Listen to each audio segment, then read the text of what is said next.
Right, well, the doors are locked. You can't get out now. I've got you all trapped.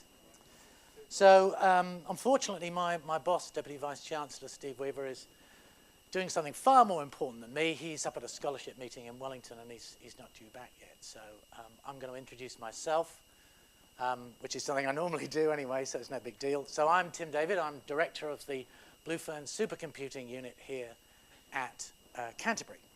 And the first thing I ought to do is provide a health warning. I'm a mathematician by training and by trade, and there will be an exam. It's exam time, so exams. What if we knew how the brain worked? What a question that is to ask. Well, these what if lectures are lectures where we don't provide an answer, but we might provide, as academics always do, a load of questions that nobody's going to answer. So we need to go back, and because we're talking about the brain, we really need to go back to Hippocrates, because when, especially in the UK, I don't know whether that's the case in New Zealand, but when you become a doctor, you take the Hippocratic Oath. And what did Hippocrates say about the brain? He said the following: men, because of course it was back then, men ought to know that from nothing else but the brain come joys, delights, laughter and sports, and sorrows, griefs, despondency and lamentations. What a wonderful thing. He was wrong, of course, but that doesn't matter. I say the darkness because there wasn't very much science going on. Hippocrates and the rest of the Greeks would sort of sit down and think about things because they felt that that was the thing that they should do. They never did any experiments, of course, but they were very, very good in terms of thinking. And we have to go to about 150 AD to a man called Galen. Now, Galen, very interestingly, was in fact a doctor to Roman gladiators. But at that time, they weren't allowed to do any sort of cadaveric work. He wasn't allowed to dissect anything out. That was very much against the rules. So he was sort of constrained in that sense. But he did say one thing. He said that blood to the head had some sort of higher calling. What he meant by that we'll possibly see later on. And he said that vital spirits entered the rete mirabile, which, for those of you who've done classics, hands up who've done classics? Yeah, a few, yeah, okay. It means wonderful net. It turns out, actually, that the human does not necessarily have a rete mirabile, this wonderful net. More often than not, you'll find it in dogs or people, oh, sorry, not people, but animals that don't actually sweat. So there are really two main animals that sweat, ourselves and horses. Now, dogs pant, and they have a rete mirabile in their nose. And what it is really it's a cooling mechanism.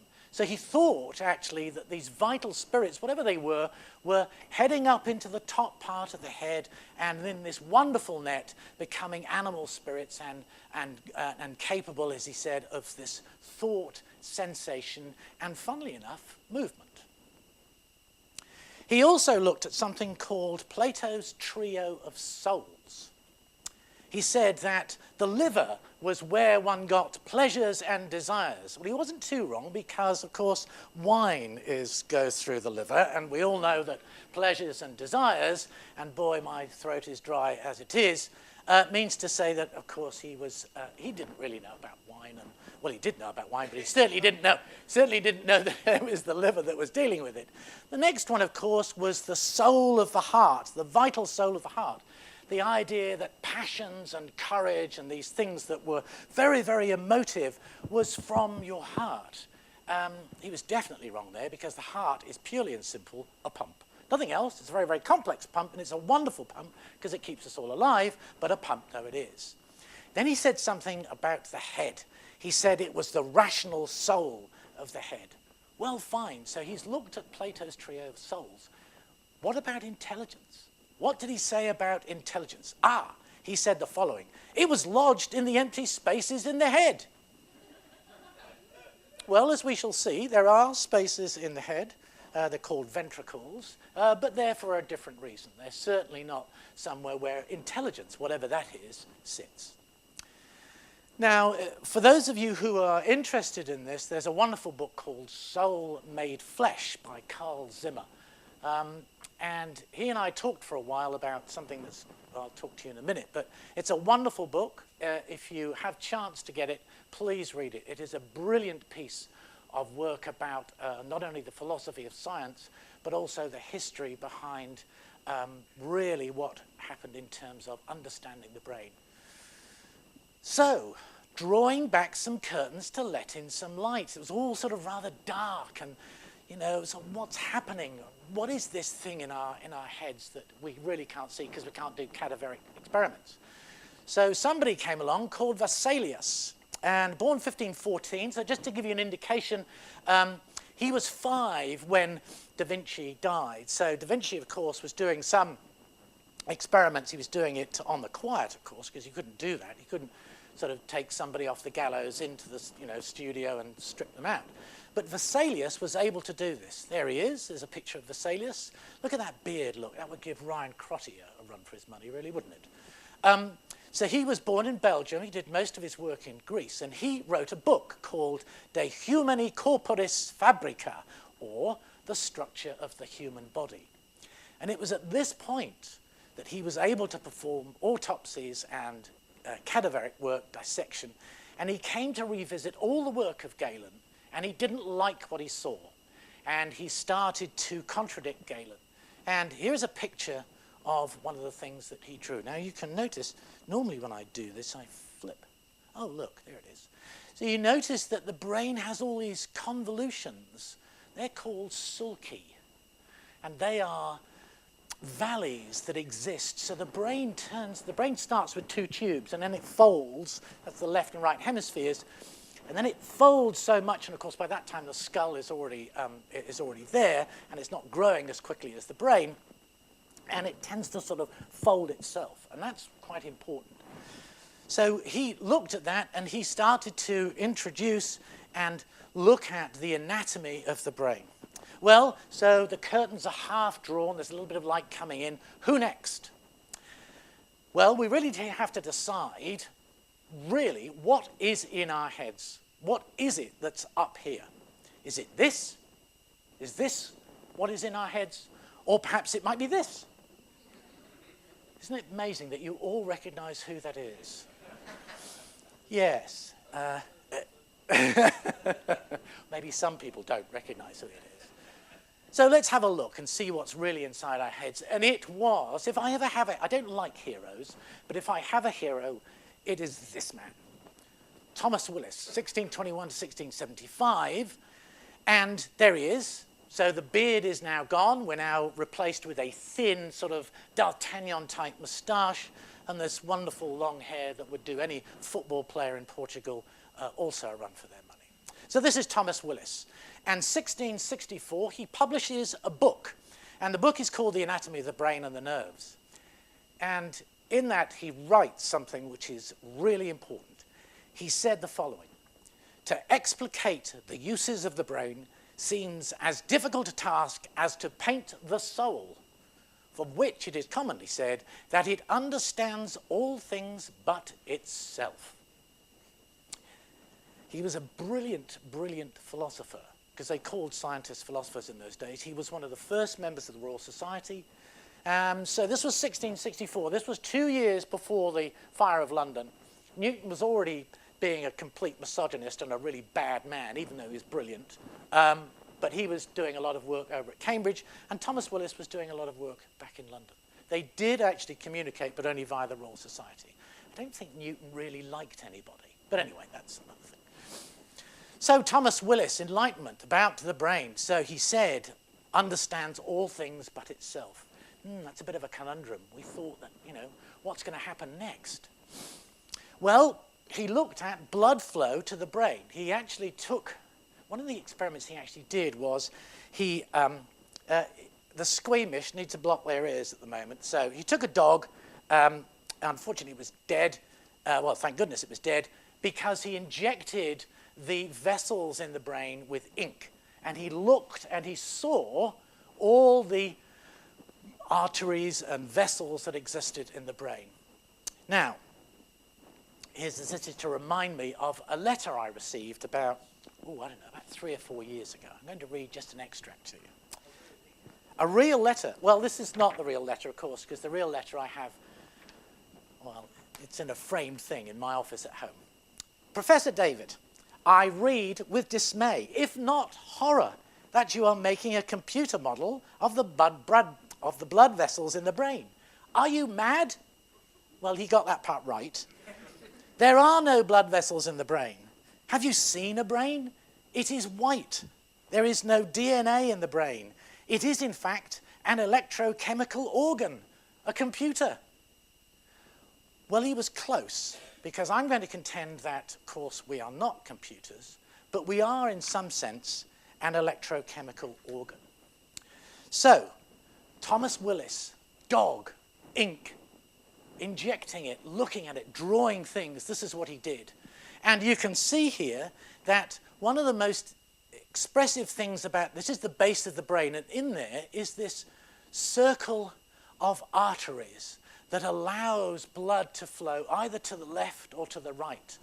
And the reason why that is so important is, I'll do an experiment in front of you. So I'm just going to sort of partially cut off my, don't worry, I'm not going to faint, I've done this so many times before.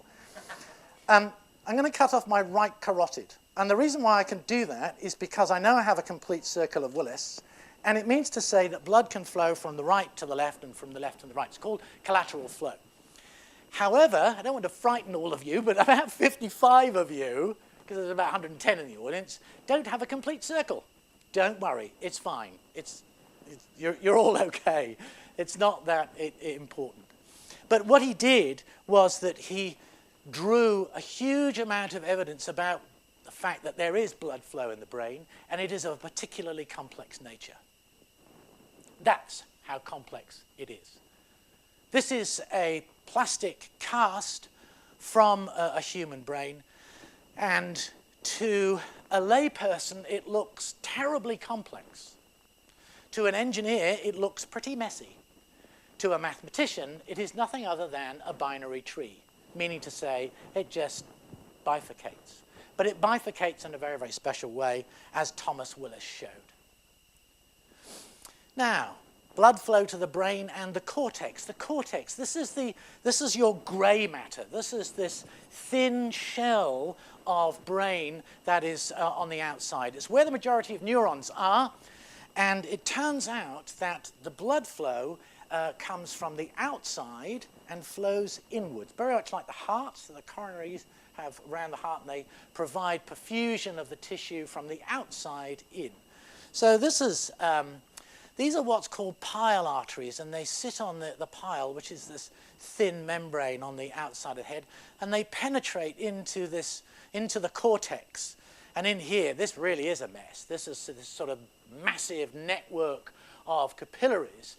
And just to give you an indication, if you look at the density of capillaries, they're the order of about hundreds, well, something around 350,000 capillaries to each cubic millimeter. There's a huge amount of blood flow required to the brain. Now, let's look at brain anatomy a little bit. We've gone through some idea about the brain has this very complex or relatively complex vasculature. Let's have a look at some more brain anatomy. So this is the outside of the brain, and why do they do it with why do they do it with Latin names? It's almost as if sort of anatomists require some sort of mystery about it. Well, I suppose it is a bit of a mystery. So this is anterior, this is posterior, this is superior, and this is inferior. Up, down, front, back. Interestingly, this is where you do a lot of your visual processing. So when people say, I've got eyes in the back of my head, they're absolutely correct. And this is the internal part. So we have what's called the caudal anterior cingulate. And I'm going to look, well, not look, but I'm going to indicate where this part, this entorhinal part, is quite important. And also this frontal part. In fact, we'll go to the frontal part. The frontal part produces executive function. reasoning, task, flexibility, and solving, planning, and execution. Now, I've met a few executives in my time, and I think some of them have had that part actually removed. But anyway, so this is where you do a lot of really quite difficult reasoning tasks, as you'll be doing in a moment. So, memory. Where do we store our memories? We're not really sure, but we think that a lot of the memory function that goes on is actually in the base of the brain, in the hippocampus and the entorhinal.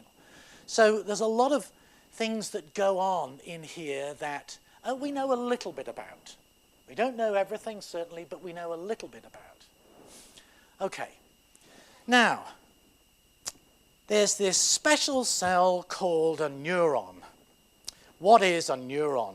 Well, it is just simply a cell. It's a very special cell, and we know virtually nothing about it. Our models of neurons are very, very simple indeed. But what we do know is that neurons connect to other neurons via what's called the synapse. So here's our little cell body. It's called a soma. And here's another one up here out of the picture. And they're connected by axons and dendrites. And it's at this terminal end that things really start to happen. These are called synapses. And at the synapse, the dendrite and the axon talk to one another. And they talk in a chemical language. And they talk with a chemical that is called a neurotransmitter. Now, it turns out the majority of the neurotransmitters that we know about, the main one we know about is dopamine. And there are a whole series of things that affect dopamine. I'll give you two. Cocaine. Cocaine, I'm not speaking from experience, allegedly.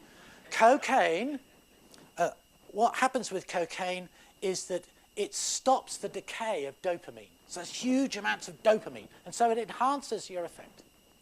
The other one is strychnine. And strychnine stops dopamine, and it causes massive paralysis. So this part of the brain is extremely important.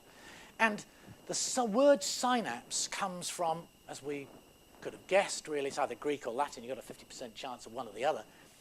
Greek words syn and haptine, meaning to clasp together.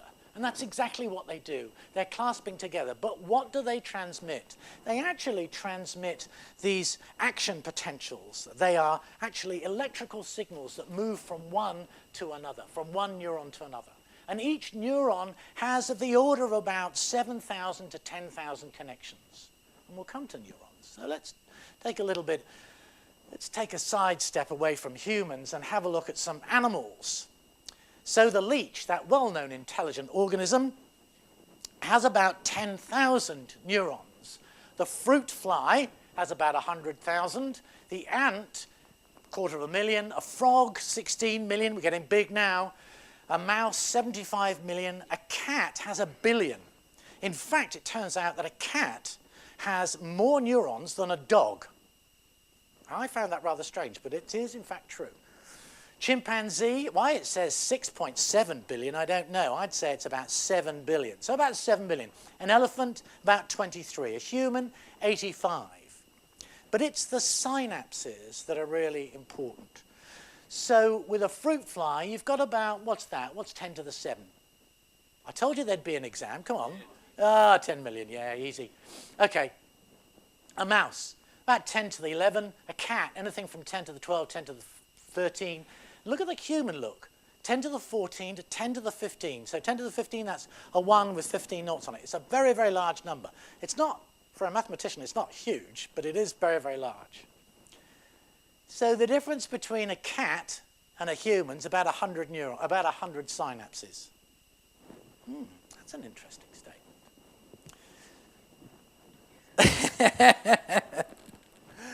Now, what do I mean by myelinated nerve fibers? What are they? These nerve fibers, these axons and dendrites, if you didn't have this sheath, this myelinated sheath, all this action potential would just sort of diffuse away. It's like having a water pipe without the pipe. Where does the water go? It doesn't go anywhere. It just sort of diffuses everywhere. So these myelinated nerve fibers. Now, if you count them, or if you sort of measure them, they're anything from about 150 to 180,000 kilometers. What's that? About halfway to the moon, is it? Something like that? I don't know. Somebody else can calculate that. It's long. So you're getting the idea about what's really inside? How big this is? These are huge numbers.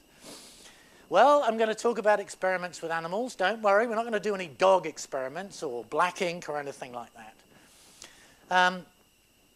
We're going to actually have a look at the zebrafish. And this one is the zebrafish. We're going to actually have a look at the embryo of a zebrafish. Now, we all know what a zebrafish looks like. I remember that. There it is. There's the, the male. I remember having an aquarium. One day they're all swimming around, and the next day they're all dead, you know, belly up, that sort of thing. Now, the interesting thing is, here's the embryo. So this is the top end of the embryo, and this is that the top end? No, that's the bottom. Excuse me, that's the top, and that, I think, is the bottom. So these are two eyes, and in there is this, what we consider to be a brain. It has about 100,000 neurons. So, but it's very easy to do experiments with.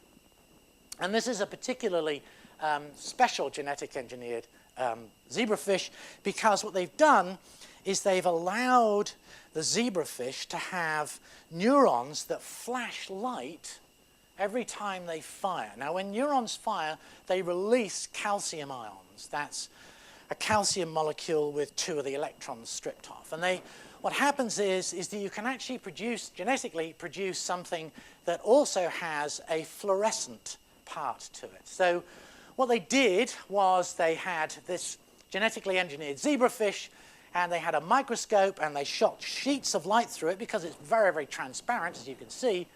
And then they detected these light signals, and they were, as the fish was watching a cinema screen. I think it might have been watching Jaws or something like that. And they recorded the activity from the full brain every 1.3 seconds. Now, you know what happens with technology. I've got this video. You know what's going to happen, don't you? It's not going to work, okay? So be prepared, right? So let's see what happens. It may take a little while, so, ooh, there we are. Now, before we start, I can just show you. So here's the zebrafish. This is eyes here, right eye, left eye. This is the front part. This is the side part. This is really the sort of spinal cord to the back end of the fish.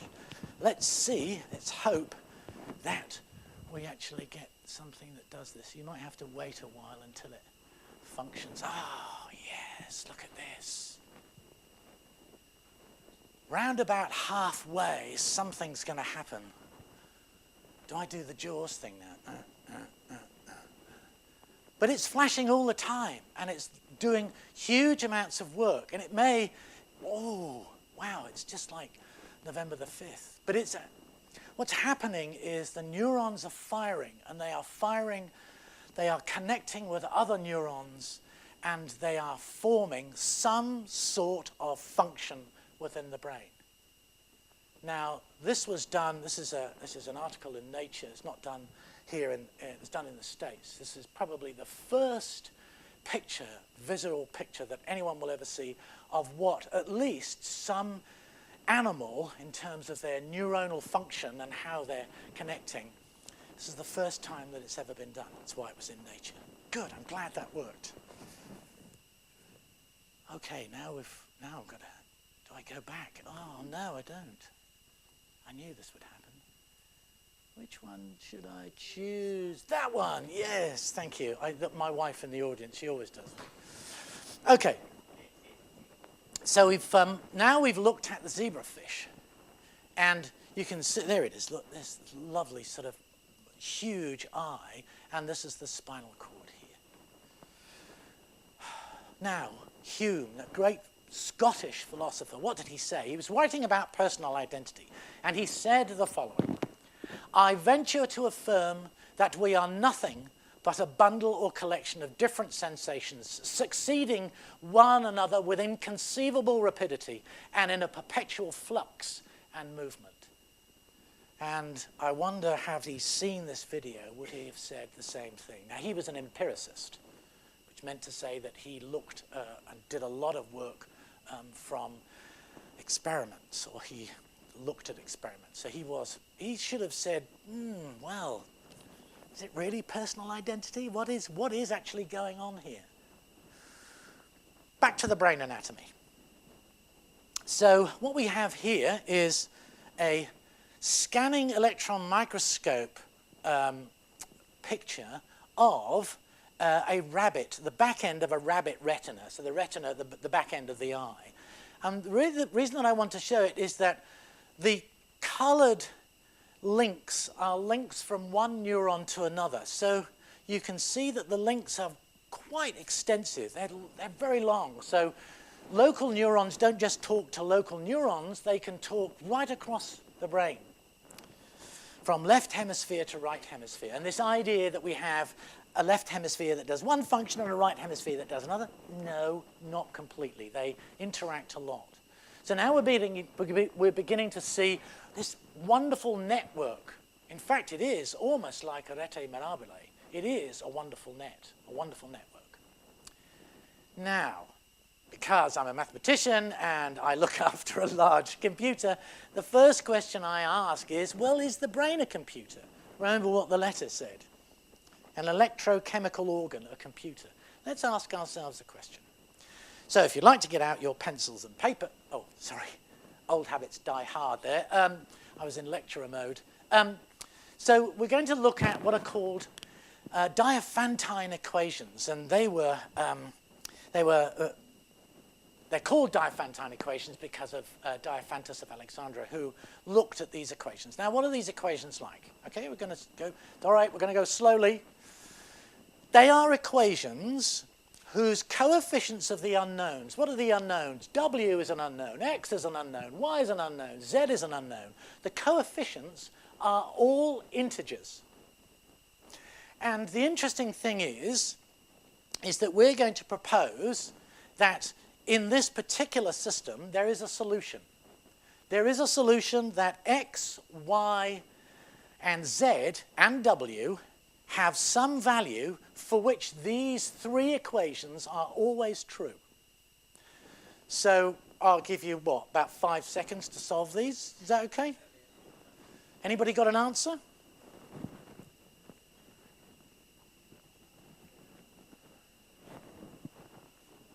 I didn't realize you'd actually do it. Here's the answer. The answer is relatively simple. As, of course, all answers are as soon as you've given them. It's not simple, as we will find out.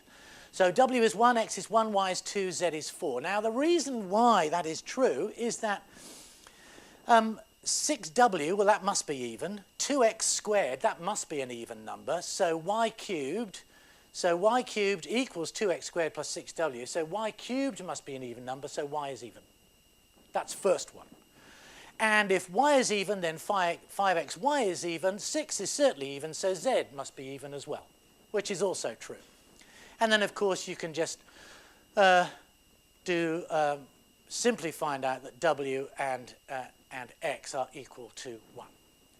Now let's look at a slightly different Diophantine equation. All I'm going to do is change this number to this one. Anybody tell me the solution, please?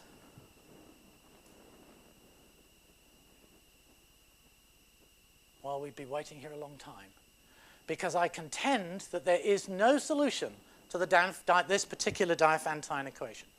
And I'll tell you why.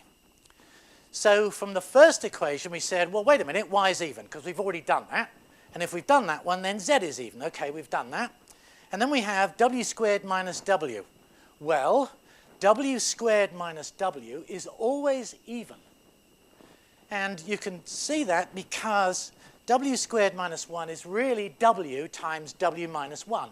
So two consecutive numbers multiplied together are always even. So if that's even, then all the others are even. But wait a minute, 3 isn't. So we've got a contradiction. Now, that's relatively simple, is it not? This actually formed the 10th Hilbert problem. Hilbert was a very famous mathematician in the early 20th century, and he formed 23 problems. And he wanted to know whether there was a computational procedure, that is, something that a computer can do or is programmed to do for deciding when Diophantine equations can be solved. Not the solution. He doesn't worry about the solution. He worries about whether you can actually get a computer to decide whether it is solvable or not. Now, we've just done that simply by, well, exercising our brains. And a computational procedure is nothing other than a Turing machine. What's a Turing machine?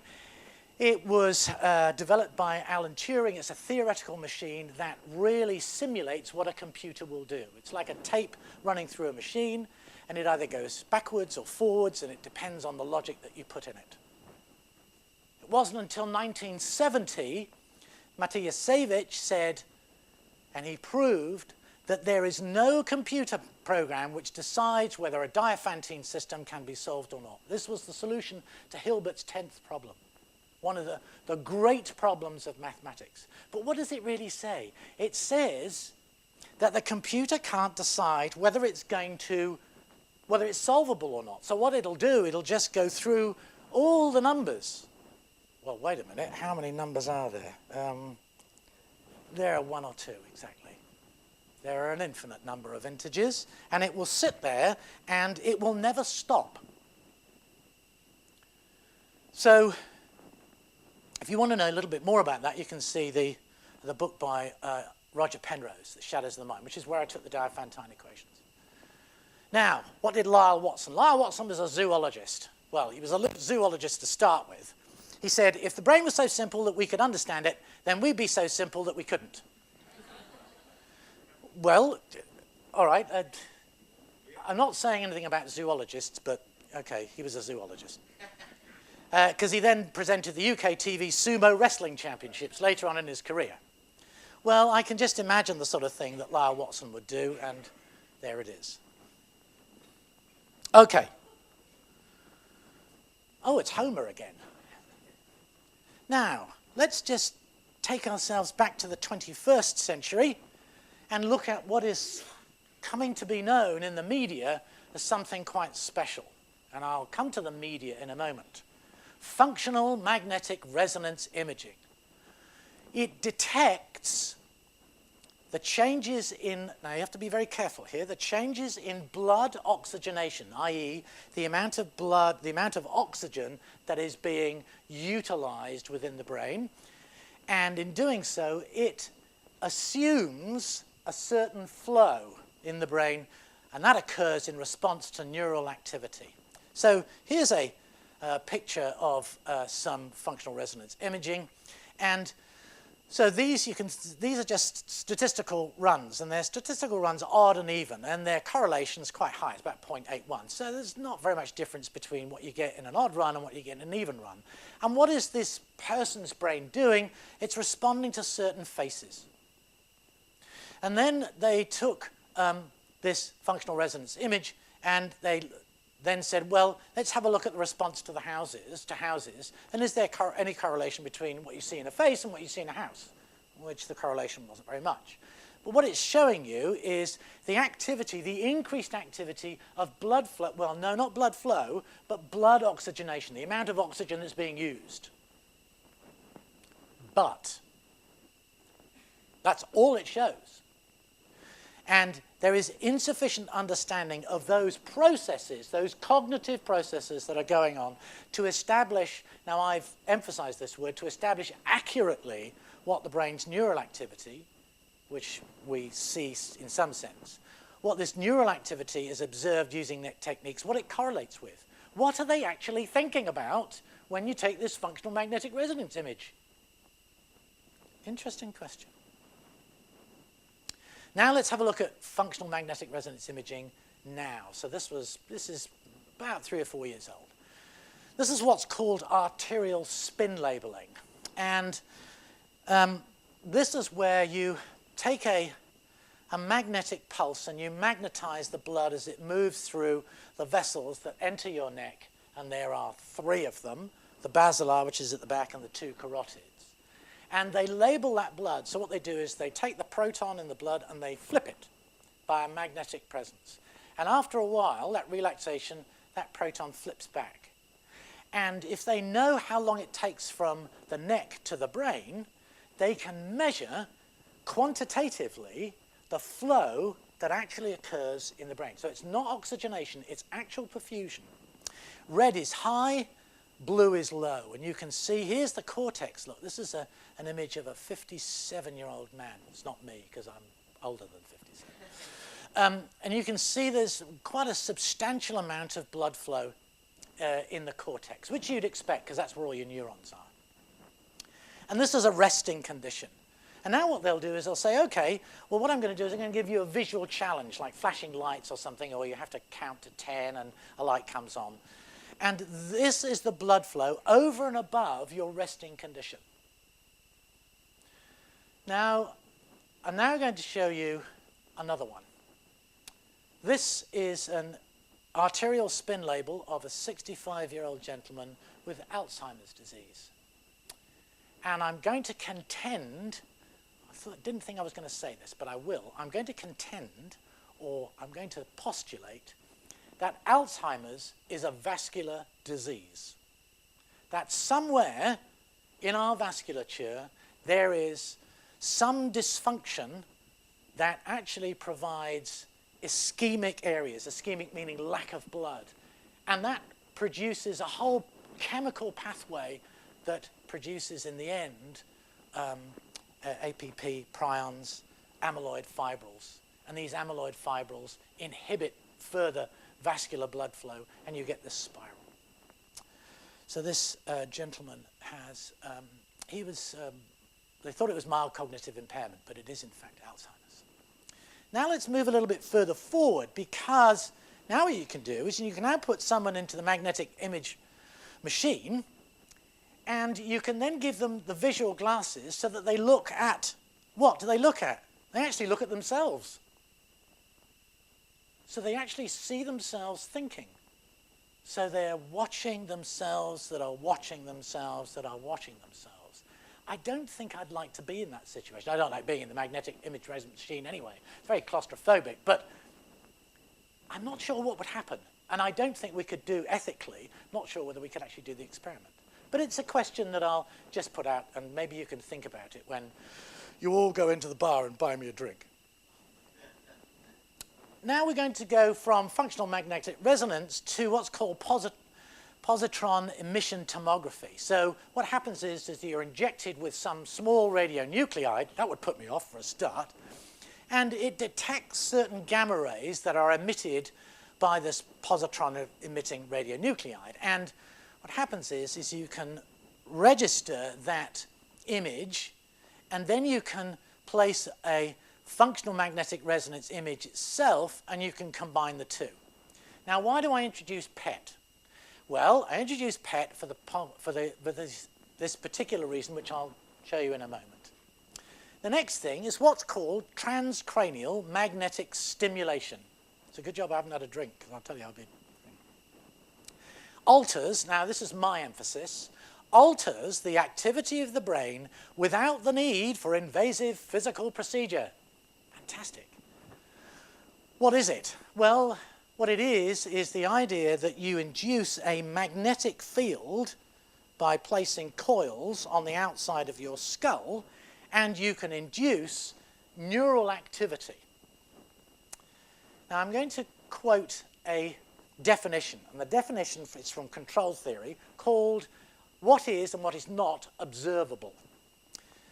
An observable piece of data says that from the system's outputs, it is possible to determine the behavior of the entire system. And I'm going to suggest that this is exactly what they're trying to do. I say trying because I don't think it's going to work. So look at these two guys. These are two academics. You can tell they're academics because one, they're sitting down, and two, they've got funny things on their heads, and three, they're not doing very much. Good job the Vice-Chancellor isn't here. Actually, what they're doing is they're trying to alter, or one person is trying to alter somebody else's action. And this is what they're doing. So brain one, that was the guy on the left, is sending a signal it's strange that they decided to use the word decides, or the words decides to fire a cannon. And then the cap on his head was actually an EEG, and that records the brain activity, and then that hand motor imagery detected, passed along to the internet. They're probably in the offices next to each other, but that's neither here nor there, along the internet, and that brain stimulation is then re-encoded or decoded, and then it induces some brain stimulation using this transcranial magnetic stimulation, and the person, that is the person on the right with that funny coil on his head, actually presses a hand and moves the key. Now, I don't know whether anybody saw the little interview video. I said, pressing a key, not all that risky. Really? Not risky at all. But what if you have an actual cannon or an actual gun in your hand? It turns out that some of these innovations to brain stimulation are being funded by, yes, you guessed it, the US military. They're very, very interested in this type of work. Well, here's a question. Suppose a prisoner has and is subjected to this brain stimulation. Do they lose their right of silence? That's a question that maybe we ought to take home tonight and think about. Wow, this technology is not very far away. Well, I'll just go back. I don't think this works for the simple reason that they haven't done enough experiments, and it may very well work for this guy and this guy, but would it work for this guy and me? Meaning to say, would we have to recalculate and re-encode and reprogram this computer here if it was me? i.e., is it patient-specific? I'm going to contend that it is, and therefore not very much use, but the US can fund it if they like. Now we come to something very interesting, epigenetics. The idea that genetics are influenced by the, or our culture is influenced by genetics. What should we do in this case? So here's some evidence. A man called Adrian Raine, he was originally in the UK, and he's like me, he couldn't get funded. But I came to New Zealand. He didn't, actually. He didn't. I like this guy. Okay, so Adrian Raine. So he is what's called a neurocriminologist. Okay, now the media love that. And he wrote a book called The Anatomy of Violence. And what did he do? He went to the US, of course, and he got funded. He looked at PET brain scans. That's why I introduced PET, of course. And he looked at these scans of murderers in American prisons. He took 41 of them. They were all convicted killers. And he compared them with what was called a normal control group. So he matched for age, sex, background, all sorts of things. And what did he find? He found a significant reduction in the development of the prefrontal cortex. Remember what that was? That was this thing for the executive function. And the executive function of the brain. And he said that there was a significant reduction in the development of that area compared with the control group. Here's a question. Are they born or are they made? And if they are born, what are the legal implications? We're now beginning to gather data that makes us ask these very, very important social questions about what is our science, what is our technology actually doing. Funnily enough, it turned out that his own PET profile was very much like a murderer's anyway. He's still publishing, allegedly, but there are some other questions as well. Do carriers of these specific genes, because he was taking DNA as well, have exactly the same range of choices in their behavior as those who do not possess them? Meaning to say, oh, I'm sorry, I know it was my 5th murder, but it's these genes. You're going to let me off? That is a question that we need to ask ourselves, because these sorts of data are coming into the legal situation, and it's something that's going to be very, very important. And here's our last question about epigenetics. Should we scan our children before they get into trouble? Should we look at them and say, oh, well, what sort of genes have you got, mate? You know, it's all, I think I'll just put you in the scanner, and if you're a criminal, well, you know, we'll have to deal with that later. We can laugh, but there are people who may very well decide to do that. Now I come to the media. I love the media. They, okay. In the UK, there's a radio program called Today. I miss it terribly. I absolutely miss it terribly because my wife will tell me that I used to shout at the radio. And I shout at the radio mainly because Margaret Thatcher was on, and I would just shout at her anyway. And it turned out that this morning I had the radio on, and I was shouting at the radio. That's what the media does to me, and you'll see why. Look at this. Computers could soon work like the human brain. Well, that got me interested for a start. IBM unveils groundbreaking new PC chip architecture. Wonder if it can do a Diophantine equation solution.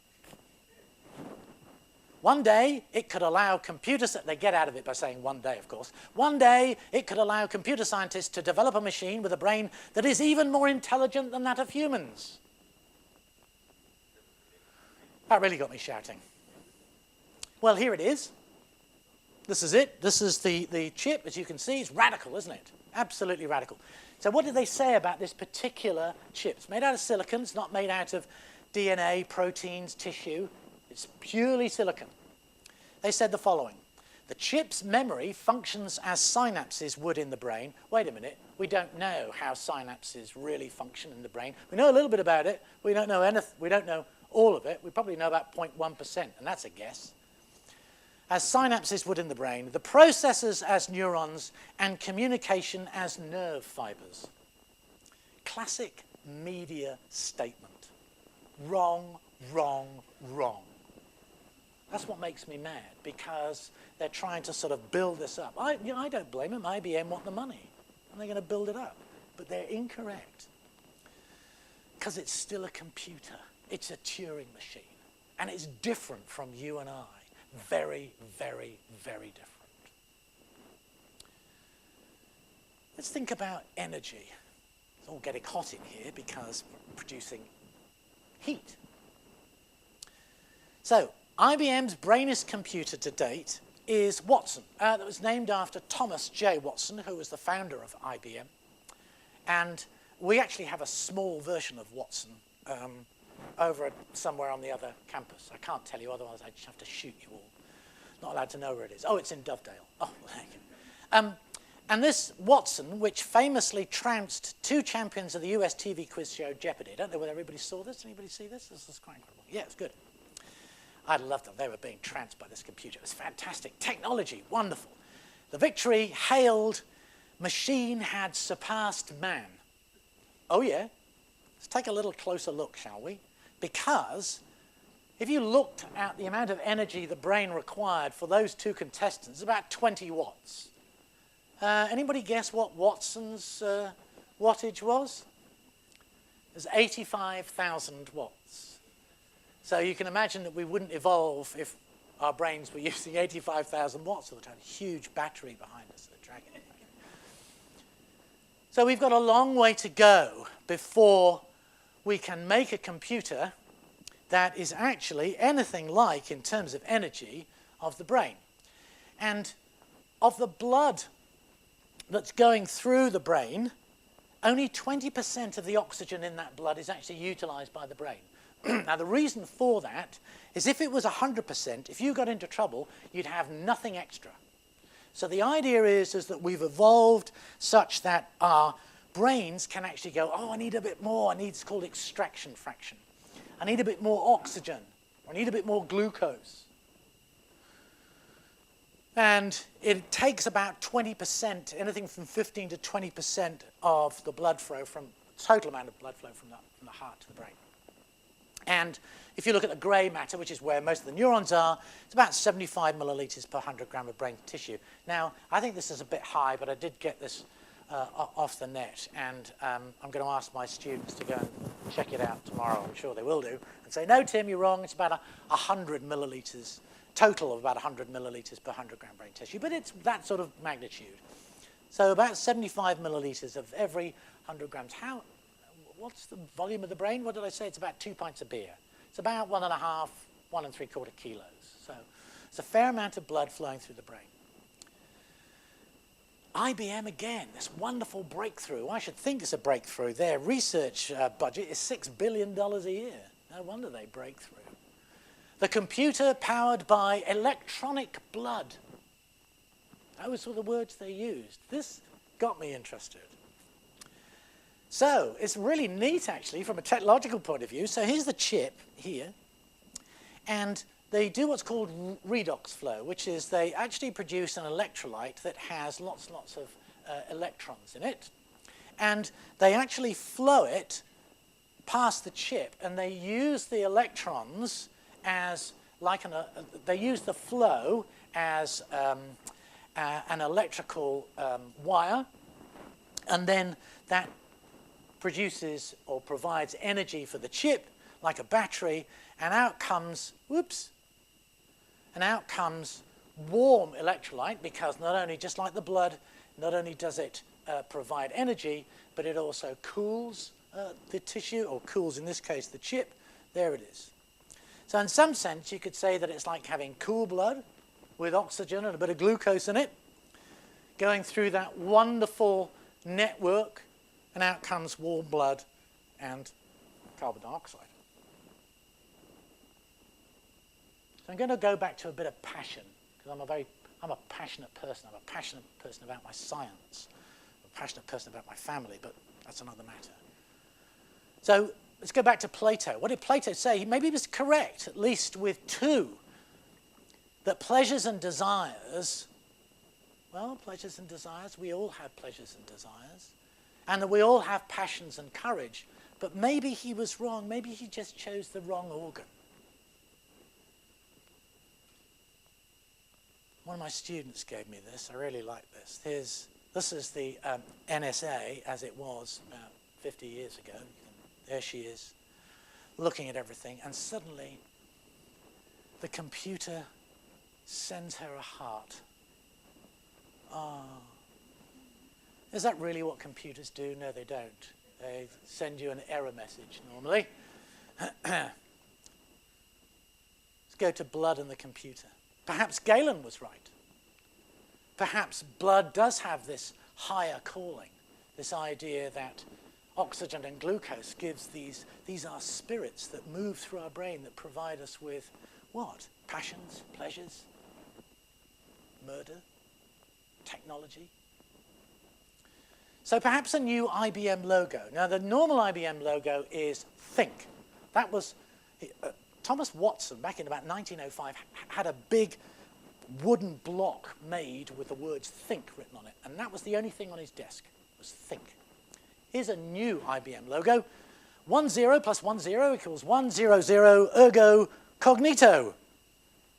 Sorry about Descartes. Sorry, Descartes. So anybody recognize the Eye of Hal? Hal, just a left shift from what? Well, if we left shift in the alphabet, what do we get? IBM. For me, it is truly cognito ergo sum.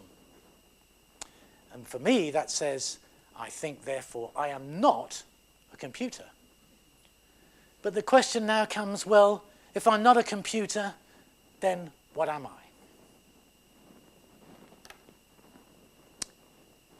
I'm an individual. I have individual pleasures, I have individual passions.